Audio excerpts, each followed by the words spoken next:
आता लहान मुलं म्हटलं की त्यांना खेळ हवा असतो. अगदी साहजिक आहे. पण आता कसं झालंय तोच खेळ ऑनलाईन स्वरूपात झालेला आहे. मग ते असतील वेगवेगळे गेम्स.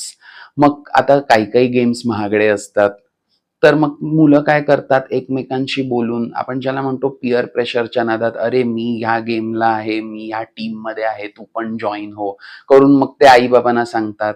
आता आई-बाबा जर त्यांनी पैसे नाही दिले ते गेम घ्यायचे, मग हीच मुलं काय करतात इल्लीगल वेने गेम डाउनलोड करायला बघतात. मग ते सर्च करायला लागतात की how to download game free of free cost. Free आणि फ्री मग जिकडे मग ह्या नादात काय होतं की त्या कुठच्या तरी भलत्याच वेबसाईटवर जातात, भलताच गेम डाउनलोड केला जातो आणि मग त्यांना नंतर कळतं अरे मी वेगळाच गेम बहुतेक डाउनलोड केलेला आहे. बट ते काय डाउनलोड केलं आहे आणि त्याच्यानी काय कोलॅटरल डॅमेज ऑलरेडी त्या सिस्टममध्ये झालेला आहे. मग तो आर्थिक पण असू शकतो किंवा मग त्यांना धरून काही स्पायवेअर्स ते डाउनलोड करतायत. हे त्या मुलांना तिकडे काहीच कळत नाही आणि मग अशा नादात तिकडे मग सायबर बुलिंग हा प्रकार तिकडे व्हायला सुरुवात होते की मग त्यांचे तिकडे मग त्यांना घाबरवण्यात येतं की बाबा माझ्याकडे आता तुझे असे फोटोज आहेत, तू हा इल्लीगल गेम डाउनलोड केला होता, मी आता पोलिसांना सांगीन.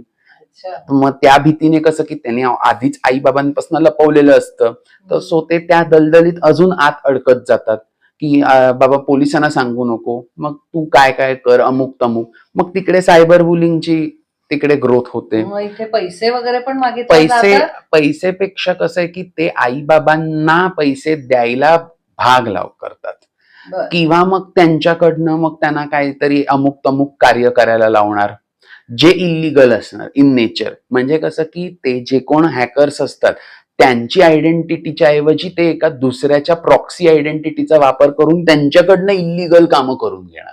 हो. सो अशाही गोष्टी आणि अशी एक वेब ऑफ चेन आहे आणि नंतर कसं आहे की ती शेवटी त्या मुलाला जो तो तिकडे विक्टिम होतोय, विक्टिमाइज होतोय, त्याला कॉल्स घ्यायचे असतात की मी कितपत समोरच्याचं ऐकलं पाहिजे आणि कितपत नाही ऐकलं पाहिजे आणि मी थांबून आई बाबांना शेअर केलं पाहिजे. पण तोच प्रश्न येतो ना की कारण मुलांना तेवढी त्यांना ते आकलन होत नाही की ह्याचा इम्पॅक्ट काय होईल. बरोबर. तर त्यामुळे ते त्या गेमच्या नादानी वाहवत जातात आणि मग सायबर बुलिंग किंवा अब्यूज.